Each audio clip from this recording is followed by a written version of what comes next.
Goed, so in Jesaja 27 vers 10, om aan te haak by verlede week, in die tyd sal hy die las verwyder wat hulle op julle skouers gelê het, en ook hulle juk van julle nek af. Die juk sal heeltemal vernietig word deur die salwing, die salfolie. Die juk word verbreek deur salwing.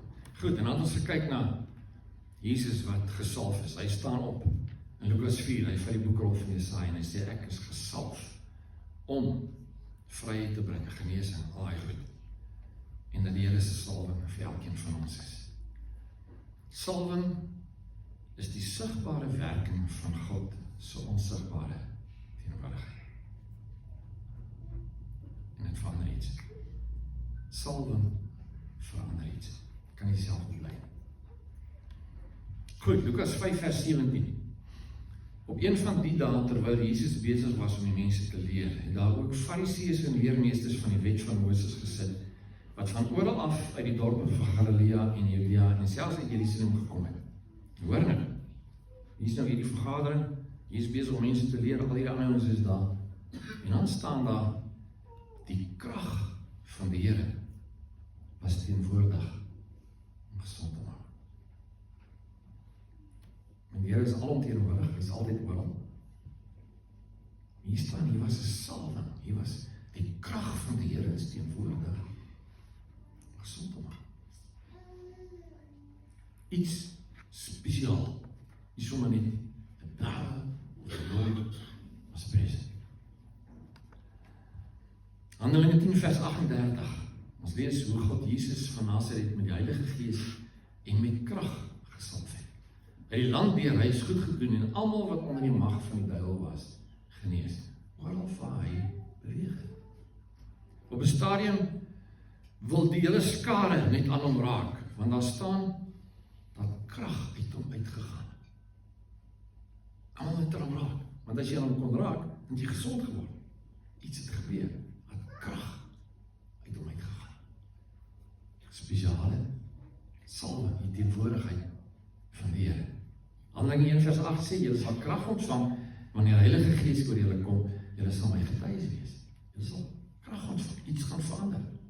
Johannes 14 vers 12, Jesus sê vir ons, vir die disciples, sê vir julle, wie in my glo, hy sal ook die werke doen wat ek doen, en hy sal nog groter dinge as dit. So waar is dit? Waar is dit? As die mense net gebeur het en gestoei het om naby hom te kom, net om aan hom te raak, en iets gebeur. Waar is dit ons teens? As die Here sê, julle gaan dieselfde goed doen, en nog groter goed. Waar is dit? Ons het dit nodig. Ons het die salwing van die Here nodig. Want dis wat die verandering maak. Dis wat die juk breek. Heilige Gees. Ons het hom nodig. Goed, ons lees in Markus 6 vers 5. Jesus kom daar, hy sê, en hy kon daar geen enkele wonderwerk doen nie, behalwe dat hy sy hande op 'n paar siekes gelê en hulle gesond gemaak het. Daar was die salwing nie. Want daar was ongeloof. Hy was verbaas oor hulle ongeloof. So salwing is onderhewig aan sekere elemente, sekere reëls, sekere riglyne. En as jy die salwing van die Here wil beleef, dan moet jy inval by dit wat hy vir jou sê. In 2 Kronieke 7 vers 1 lees ons, toe Salomo klaar gebid het daar vuur uit die hemel gekom en die brandoffers en ander dieroffers verteer, en die magtige teenwoordigheid van die Here in die tempel geval. Hy is alomteenwoordig. Hier's 'n spesifieke salwing, teenwoordigheid van die Here. Soveel so, dat daar kom vuur, wat die brandoffers verbrand, en sy teenwoordigheid vir die tempel. Die priesters kon in die huis van die Here ingaan nie. So het sy magtige teenwoordigheid sy huis volgemaak. Ek het nie dink, hoe is dit gelees? Waar is dit? Hoekom beleef ons dit nie? Ons het 'n nuwe verbond, want hierdie was onder die ou verbond. Hoekom beleef ons dit nie? iets gebeur. Die salwing van God is ons nodig. Eksodus 33, ons lees vers 7 van Moses. Moses het 'n tent gevat en ver buite die kamp gaan opslaan. Hy het dit die tent van ontmoeting genoem. En as jy gaan lees daar, dan Moses elke dag dan sy soontoe. En dan die volk gekyk as hy beweeg, en as hy nie by die tent kom, dan het die volk van die Here verskyn, en die volk het gesien wat aangaan. En as dan die Here het met Moses gepraat van oog tot oog, soos 'n man met sy vriend. Spesiale teenwoordigheid van God. Dit is ons nodig. Samson, ek ken sy storie, en wat hy alles aangevang het, en dan wil die klomp Filistyne omvang, en hulle probeer uitvind, wat is die geheim, wat is die rede vir sy krag, en Delilah, wat op die toneel verskyn, ja manne, pas op vir die glas, en uiteindelik van sy uit, en sny sy haar af, en lees nou hierdie, Rigters 16 vers 20, Samson het nie geweet, die Here is nie meer wel. En sy het hom eers met toue vasgebind, allerhande goed gebeur, en dan kom die klomp Filistyne, en dan breek hy los, en hy verwoes die lot. Sy sny sy hare af, en sy krag is weg. Samson het nie geweet, die Here is nie meer by hom. Samson is weg. Nie meer by hom. In Samuel 16 vers 14, die gees van die Here het weggegaan van Saul. En die Here het hom uitgekies. Hy het Samuel gestuur om hom te salf as koning. Die Here het hom lief. Maar Saul wil gaan. En tot by 'n plek waar die gees van die Here weggaan en hom verlaat. Saul het op 'n stadium geprofeteer, saam met die profete. Die gees van die Here op hom was. Hier staan, die gees van die Here het weggegaan van Saul. So, net soos wat daar 'n plek kan wees met salwing, 'n geleentheid kan wees met salwing, net so kan dit ook wees dat die salwing weggaan. Dat die teenwoordigheid van die Here weggaan, om verskeie redes. Ons lees van die bad van Bethesda. Jongens het daar gelê, en so nou en dan, ons weet nie hoe gereeld nie, daar 'n engel gekom en die water geroer, en die ou wat eerste in die water kon kom, het gesond geword. En nie hoe dit gewerk het nie. Maar daar was 'n spesiale salwing vir genesing.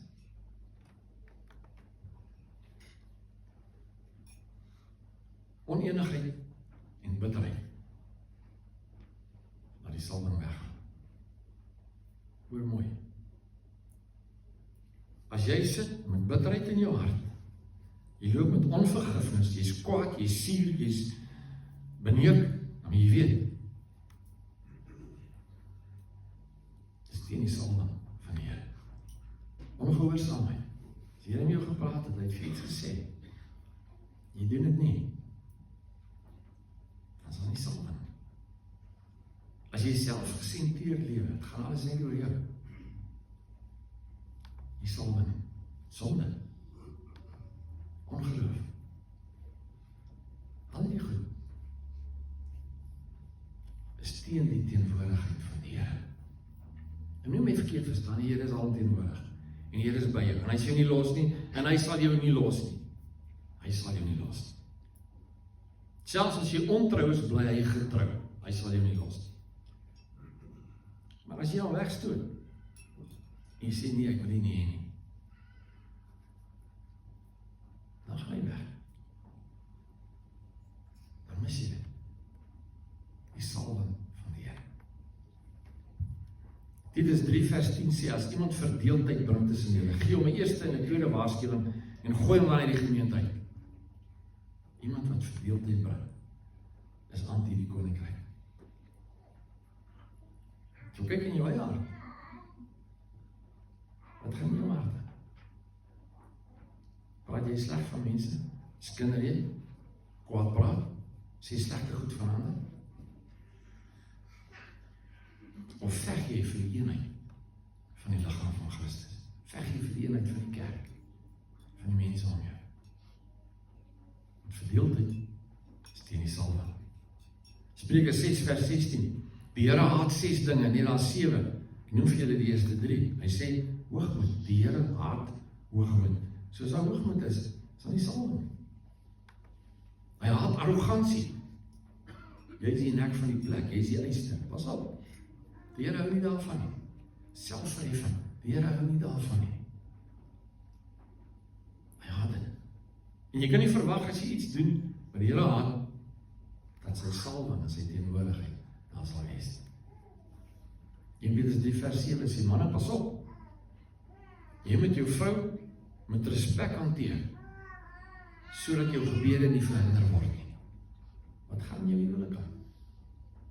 Hoe kan jy salwing wil hê in jou huwelik, as jy teen die riglyne van die woord ingaan? Jy kan nie. Hoe kan jy salwing wil hê in jou huisgesin, as jy jou kinders nie leer van die Here nie?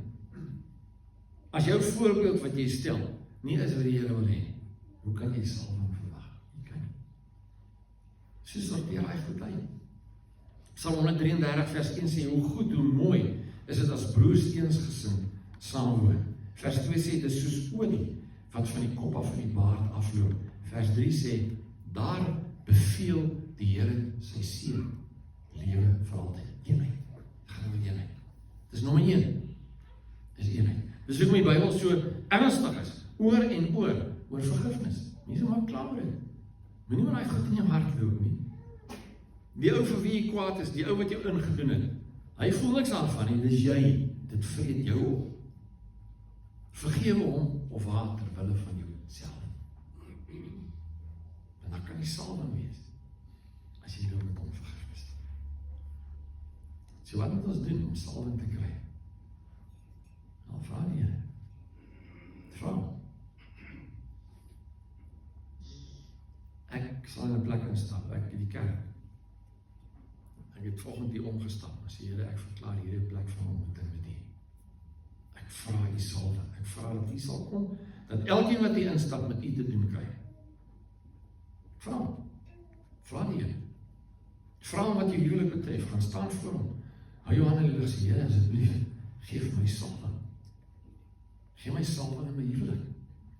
Gee my wysheid, gee my insig, gee my begrip. Help my om te doen wat ek veronderstel is om te doen, teenoor my huweliksmaat, dat U salwing op ons huwelik kan wees. Vra die Here. Vra hom. Vra hom vir salwing wat betref jou werk, jou gesondheid, jou sport. Ek en die Here speel nou en dan golf. Dis kwaai. Ek vra hom. Sê, Here, ek sien die ouens slaan, vrek het ver, help my. Ek kan nie so ver slaan nie. Of so reguit slaan nie. Maar ek gaan nie dit kwaai. Van haar salwing. Ek is saam met hom. Vra die Here elke area in jou lewe vir sy salwing. Tweede ding is fokus op hom. Wees bewus van hom. Fokus op hom. Hy is die bron, hy is die outeer, hy is die Here, hy is die skepper. Fokus op hom. Aanbid hom. Aanbidding bring salwing. En as ons saam sing, saam die Here aanbid, saam ons hande opsteek, dan bring dit salwing. Iets gebeur. Nou weet ons wat aangaan.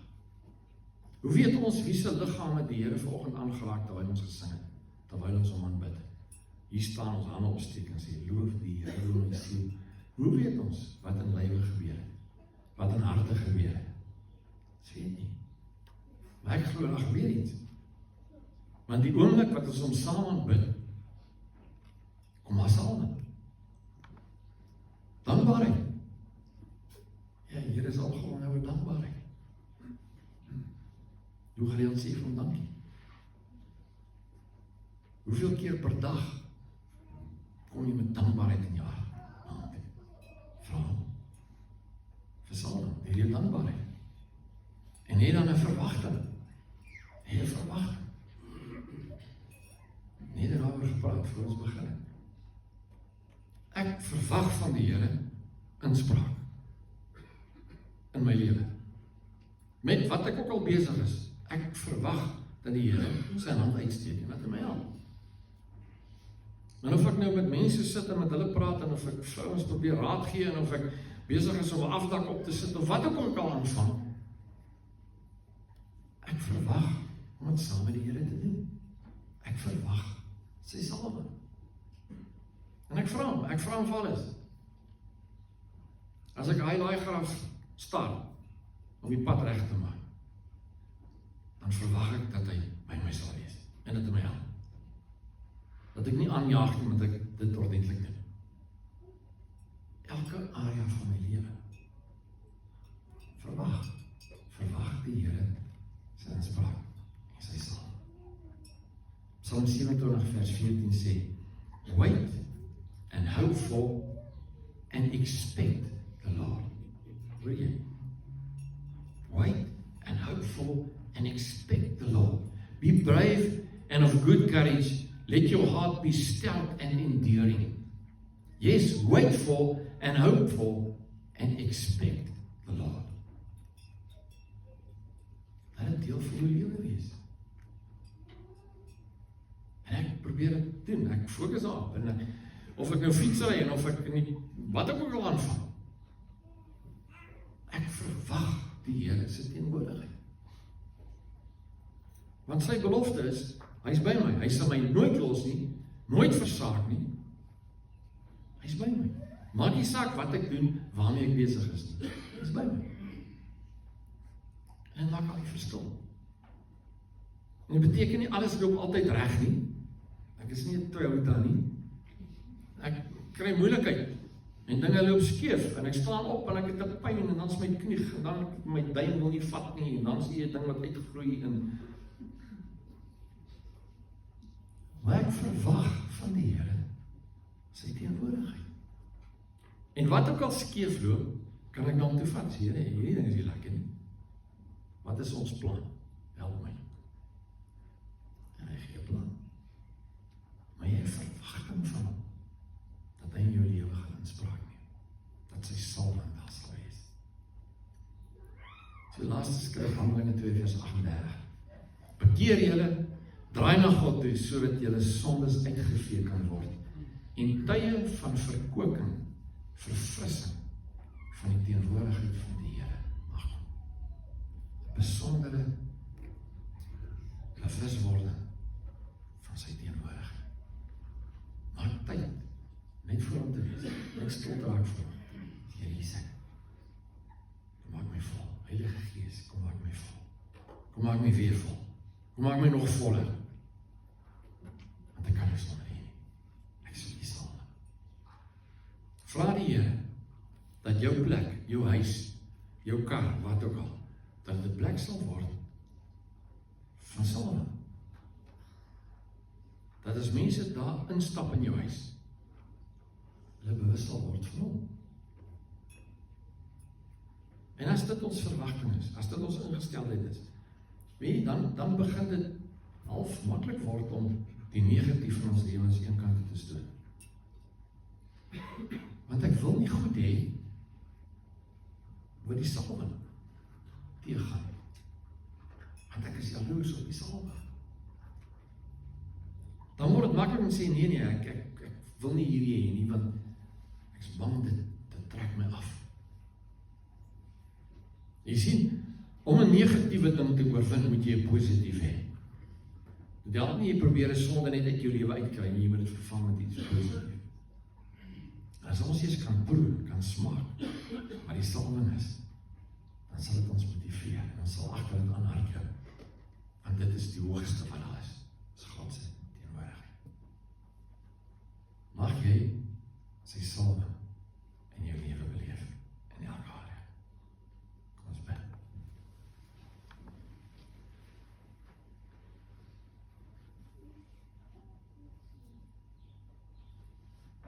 Here, om U te ken is om te lewe. U is lig en U is hoegenaamd geen duisternis. U is goed. U is geduldig, U is vrede, U is blydskap, U is geregtigheid, U is genesing. U is opgewondenheid, U is pret. U is alles wat saak maak. Here, sal U in ons harte so 'n honger, so 'n dors, so 'n drang bring na U teenwoordigheid, dat dit ons fokus sal word.